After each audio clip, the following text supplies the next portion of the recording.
Senyora Sílvia Oriols, hi haurà o no hi haurà pressupostos? Vostès, dos diputats en el Parlament de Catalunya, difícilment podrien aprovar tots sols.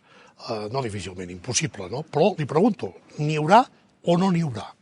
Aliança Catalana és aquí per enderrocar el govern del 155, no per facilitar-li la governança, i per tant nosaltres, evidentment, no hi votarem a favor. Tot i així ho té bastant magre l'actual govern, perquè els seus socis de govern són molt ambiciosos. No n'han tingut prou Esquerra en mantenir 200 càrrecs, no n'ha tingut prou els comuns en aconseguir assessors que no li pertocaven, no n'ha tingut prou la CUP obtenint un grup parlamentari propi sense que el mandat popular li hagués atorgat, que això ha suposat una despesa pública impressionant pels contribuents catalans. Per més que el PSOE s'hi esmerça i intenta comprar tots aquests grups, doncs sembla que no aconsegueix que li aprovin un pressupost. És realment lamentable.